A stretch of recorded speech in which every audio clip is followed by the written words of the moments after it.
Okay, നിങ്ങളിപ്പോൾ കണ്ടുകൊണ്ടിരിക്കുന്നത് എൻ്റെ ലോസിങ് സ്ട്രീക്കാണ്. ഈ ഒരു വീഡിയോയിൽ നിങ്ങൾക്ക് എൻ്റെ SL സ്റ്റോപ്പ് ലോസുകൾ മാത്രമേ കാണാൻ പറ്റത്തുള്ളൂ. ഈ ഒരു വീഡിയോ ഞാൻ ഇങ്ങനെ എടുത്തതിൻ്റെ മെയിൻ ഉദ്ദേശം എന്ന് പറയുമ്പോൾ, ഇതിനെപ്പറ്റി സംസാരിക്കുമ്പോൾ സ്റ്റോപ്പ് ലോസ് അടിക്കുന്ന വീഡിയോ തന്നെ കാണണം എന്നുള്ള രീതിയിലാണ് ഞാൻ റെക്കോർഡ് ചെയ്ത കുറച്ച് സ്റ്റോപ്പ് ലോസുകൾ ആഡ് ചെയ്തത്. ഇതിലും കുറേ സ്റ്റോപ്പ് ലോസുകൾ എൻ്റെ കിടപ്പുണ്ട്. ബിക്കോസ് അതിൻ്റെ ഒരു കോമ്പിനേഷനാണ്. നമ്മൾ ട്രേഡ് ചെയ്യാനായിട്ട് വന്നിരിക്കുമ്പോൾ ഫസ്റ്റ് മനസ്സിലാക്കേണ്ട ഒരു കാര്യം, ഇതൊരു സാധനമാണ്, ഇത് മാർക്കറ്റിലുള്ള സാധനമാണ്. ഇതിനെ ഒഴിവാക്കാനാണ് നമ്മൾ നോക്കേണ്ടത്. ഈ സാധനം എന്ന് പറയുന്ന സാധനമാണ് ലോസ്. നിങ്ങൾ ട്രേഡ് ചെയ്യാനായിട്ട് പോയിരിക്കുമ്പോൾ, അല്ലെങ്കിൽ നമ്മൾ ട്രേഡ് ചെയ്യാനായിട്ട് ഇപ്പം ഞാൻ ഇന്ന് രാവിലെ എൻ്റെ കാര്യങ്ങളെല്ലാം കഴിഞ്ഞ് ട്രേഡ് ചെയ്യാനായിട്ട് എൻ്റെ ട്രേഡിംഗ് ഡെസ്കിലേക്ക് വന്നിരിക്കുമ്പോൾ, ഞാൻ ആദ്യം മനസ്സിലാക്കേണ്ട ഒരു കാര്യം, അല്ലെ ഞാൻ മനസ്സിലാക്കേണ്ട, ഏതൊരു ട്രേഡറും ആദ്യം മനസ്സിലാക്കേണ്ട ഒരു കാര്യം, എനിക്കിന്ന് മണി ലോസ് ആകും. ഞാൻ എന്ത് ചെയ്യണം? അതിനെ മാനേജ് ചെയ്യുകയാണ് ചെയ്യേണ്ടത്. നിങ്ങളുടെ ജോലി എന്താണ് as A trader? Managing the risk ആണ്, ലിറ്ററലി പറയുകയാണെങ്കിൽ. അതിൻ്റെ റിവാർഡ് മാത്രമാണ് പ്രോഫിറ്റ്.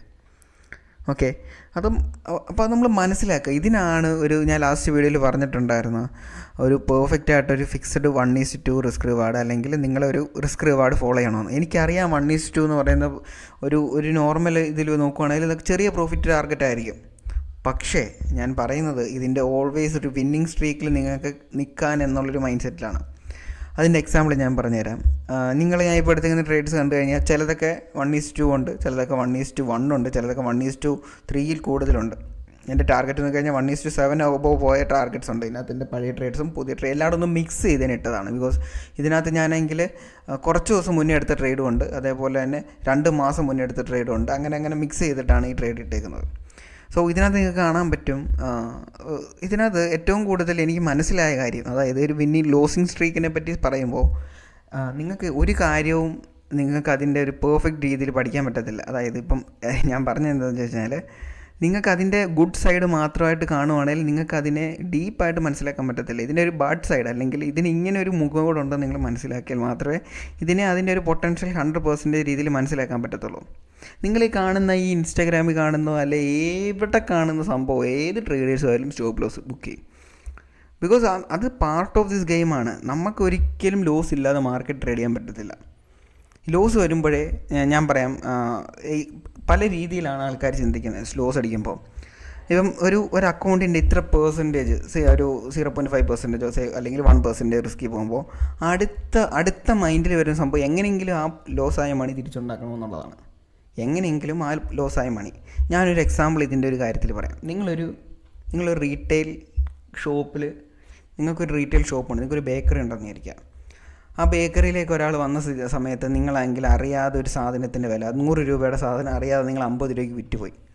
ഓക്കെ, അതെന്താണ്? നിങ്ങൾക്ക് അവിടെ അപ്പോൾ 50 രൂപ ലോസാണ് ഉണ്ടായിരിക്കുന്നത്. നിങ്ങളുടെ ലോസാണ് അത്. പക്ഷേ നിങ്ങളത് ശ്രദ്ധിച്ച് നിങ്ങൾ കൊടുക്കാത്തതുകൊണ്ട്, അതിൻ്റെ MRP കറക്റ്റായിട്ട് നിങ്ങൾ നോക്കാത്തതുകൊണ്ട് നിങ്ങൾക്ക് എത്ര രൂപ നിങ്ങൾക്ക് ലോസ് വന്നു? 50 രൂപ ലോസ് വന്നു എന്ന് പറഞ്ഞിട്ട് വരുന്ന കസ്റ്റമറിനെല്ലാം നിങ്ങൾ ഈ സാധനം 50 രൂപ കൊടുക്കുന്നില്ല. ബിക്കോസ് അയ്യോ എനിക്ക് 50 രൂപ ലോസായി, ഇനി നിങ്ങളെല്ലാം കൊണ്ടുപോയിക്കോ, എനിക്ക് ഈ ഷോപ്പ് ഞാൻ വിൽക്കാൻ പോകാമെന്ന് പറഞ്ഞ് നിങ്ങൾ ഒരിക്കലും ചെയ്യത്തില്ല. ഒരിക്കലും ചെയ്യത്തില്ല. അത് ഒരിക്കലും സെൻസിബിളായിട്ടുള്ള കാര്യമല്ല. ഈ സെയിം സംഭവം തന്നെയാണ്. ഒരു ലോസ് അടിച്ചു കഴിഞ്ഞാൽ പിന്നെ അങ്ങോട്ട് ഫുൾ ആ ഒരു ക്യാപിറ്റൽ റിസ്ക് ചെയ്ത് ഫുള്ള് ട്രേഡ് എടുക്കാൻ ശ്രമിക്കുന്ന ആൾക്കാരുടെ അവസ്ഥ ഇതാണ്.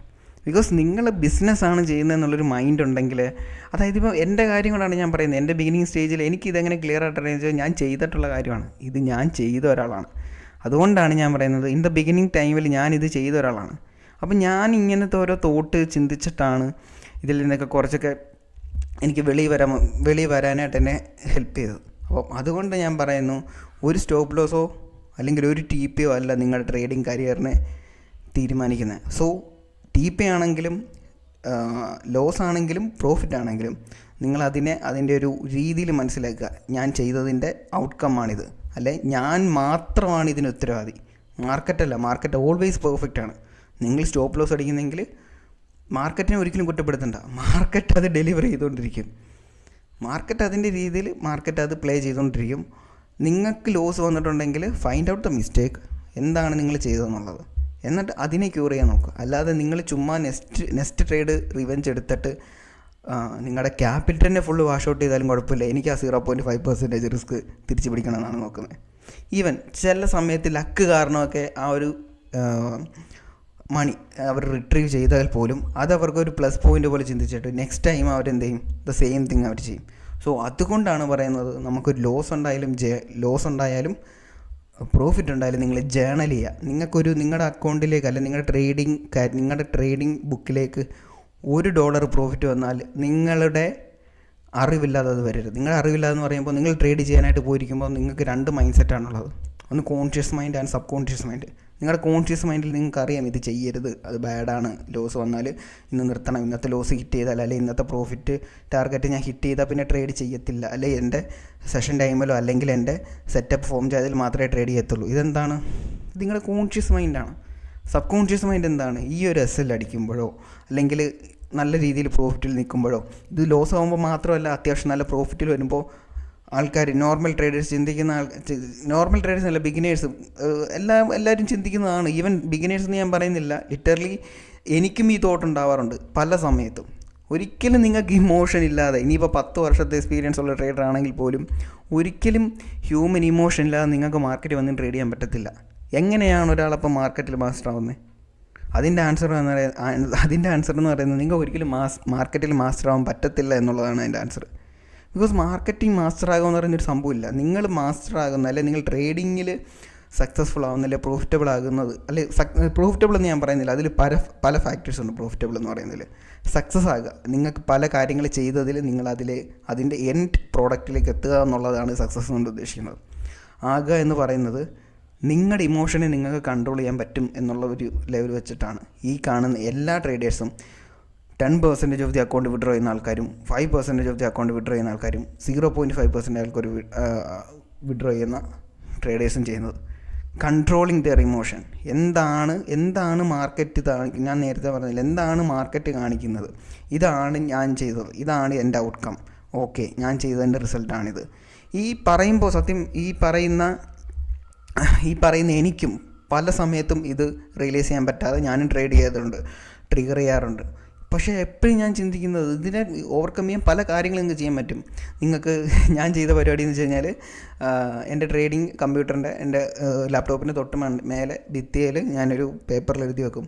പേപ്പറിൽ control your emotion, this is not the last day എന്നൊക്കെ പറഞ്ഞ് പലതും ഞാൻ എഴുതി വെച്ചിട്ടുണ്ട്. ഇപ്പോഴും നിങ്ങൾക്കത് എൻ്റെ ഇതിൽ കണ്ട്. കാര്യം എന്ന് വെച്ചാൽ ഞാൻ എപ്പോഴും പറയുന്ന പോലെ ലിറ്ററലി നോ വൺ ക്യാൻ എന്തുവാണ് പറയണ്ടേ, ഒരു ഹ്യൂമൻ ഇമോഷൻസിനെ കൺട്രോൾ ചെയ്തിട്ട് മാർക്കറ്റിൽ വന്ന് ട്രേഡ് ചെയ്യാൻ പറ്റത്തില്ല. ഇല്ലാതെ വന്ന് ട്രേഡ് ചെയ്യാൻ പറ്റത്തില്ല. ഇതിനെ കൺട്രോൾ ചെയ്യാനേ പറ്റത്തുള്ളൂ. സോ അതാണ് ഞാൻ എപ്പോഴും പറയുന്നത്, നല്ലൊരു ഹ്യൂമൻ ആവാൻ ശ്രമിക്കുക, നല്ലൊരു ഹെൽത്തി ലൈഫ് ബിൽഡ് ചെയ്യുക. ഇതെല്ലാം നിങ്ങളുടെ മെൻ്റൽ ഹെൽത്തിനെ ഡിപ്പെൻഡ് ചെയ്തിരിക്കും നല്ല രീതിയിൽ. എന്നാൽ പിന്നെ നിങ്ങൾ ചിന്തിക്കുക, ഒരു സൈക്കോളജിസ്റ്റിന് ഒരു ട്രേഡർ ആയിക്കോടെയെന്ന്. അയാൾക്ക് സൈക്കോളജി നല്ലപോലെ അറിയാമല്ലോ. ഒരിക്കലും പറ്റത്തില്ല. Because this is A different game. ഇതൊരു വേറൊരു ഗെയിമാണ്. ഞാൻ പറയുന്നത്, ഇപ്പോൾ ഈ ഓഡിയോ കേട്ടുകൊണ്ടിരിക്കുന്ന പകുതി കൂടുതൽ ആൾക്കാരും they are still not yet അവരുടെ ഒരു സെറ്റപ്പ് പോലും അവർ ബിൽഡ് ചെയ്തിട്ടില്ല. ദേ ഡിഡൻറ്റ് ഈവൻ അവർ റിയലൈസ് പോലും ചെയ്ത് കാണത്തില്ല. അവരൊരു പെന്നി പോലും മാർക്കറ്റിൽ നിന്ന് വിഡ്രോ ചെയ്ത് കാണത്തില്ല. But still they are hoping. So അതുകൊണ്ടാണ് ഞാൻ പറയുന്നത്, ഇതിനൊരു പെർഫെക്റ്റ് റൂട്ട് മാപ്പുണ്ട്. ഞാൻ ഓപ്പണായിട്ട് പറയും, ഇതിനൊരു റൂട്ട് മാപ്പുണ്ട്. അത് നിങ്ങൾ ഫോളോ ചെയ്യുക. അത് ഫോളോ ചെയ്ത് കറക്റ്റായിട്ട് ഡിസിപ്ലിൻഡായിട്ട് കൺസിസ്റ്റൻ്റായിട്ട് നിങ്ങൾ മുമ്പോട്ട് പോകണമെങ്കിൽ ഇതിന് റിസൾട്ട് എന്തായാലും നിങ്ങൾക്ക് ഉണ്ടാവും. അല്ലാതെ ഒരിക്കലും നിങ്ങൾക്ക് ഒരു മനുഷ്യനോ, ഞാൻ ഓപ്പണായിട്ട് പറയും, ഒരു മനുഷ്യനോ അല്ലെങ്കിൽ ഒരു സാധനത്തിനോ ഒരിക്കലും നിങ്ങളെ പ്രോഫിറ്റബിൾ ആക്കാൻ പറ്റത്തില്ല, അല്ലെങ്കിൽ സക്സസ് ആക്കാൻ പറ്റത്തില്ല. നിങ്ങളും നിങ്ങളുടെ ഒബ്ജക്റ്റീവ്, നിങ്ങളുടെ എന്തുവാണ് പറയേണ്ടത്, ഗോളും തമ്മിലുള്ള ഡിഫറൻസ് അല്ലെങ്കിൽ ദൂരം എന്ന് പറയുന്നത് നിങ്ങൾ മാത്രമാണ്. ചിന്തിച്ച് നോക്കിയിട്ടുണ്ടോ പല കാര്യത്തിലും? സോ അതാണ്. ലോകത്തൊരു മനുഷ്യനും ആർക്കും നിങ്ങളെ ഹെൽപ്പ് ചെയ്യാൻ പറ്റത്തില്ല. എന്ന് പറയുമ്പോൾ ഇൻഫ്ലുവൻസ് ചെയ്യാൻ പറ്റും. ഇപ്പം എക്സാമ്പിൾ പറയുകയാണെങ്കിൽ ഇപ്പോൾ ICT മൈക്കിൾ എത്രയോ പേരെയാണ് ലൈഫ് തന്നെ ചേഞ്ച് ചെയ്തിട്ടുള്ളത്. സോ അതേപോലെ പറ്റും. പക്ഷേ നിങ്ങൾ വിചാരിക്കണം, ഇപ്പം ഇനി ICT വന്നിട്ട് നിങ്ങളെ പഠിപ്പിച്ചാൽ പോലും നിങ്ങൾ കേപ്പബിൾ ആകത്തില്ല അൺലെസ് നിങ്ങളുടെ മൈൻഡ് കറക്റ്റ് ഇല്ലെങ്കിൽ. സോ അതാണ്, ദാറ്റ്സ് ഇറ്റ്, അത്രയേ ഉള്ളൂ. അപ്പോൾ നിങ്ങളപ്പോൾ ചിന്തിച്ച് നോക്കുക. ഞാൻ പറഞ്ഞ കാര്യങ്ങളിൽ എന്തെങ്കിലും ഇതുണ്ടെങ്കിൽ നിങ്ങൾ ചിന്തിച്ച് നോക്കുക.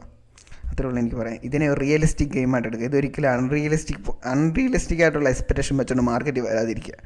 ഇതിനെപ്പറ്റി കുറേ പറയാനുണ്ട്, അൺറിയലിസ്റ്റിക് എക്സ്പെക്റ്റേഷനെ പറ്റി. ടൈമുള്ളപ്പോൾ ഞാൻ പറയാം. Anyway, thank you.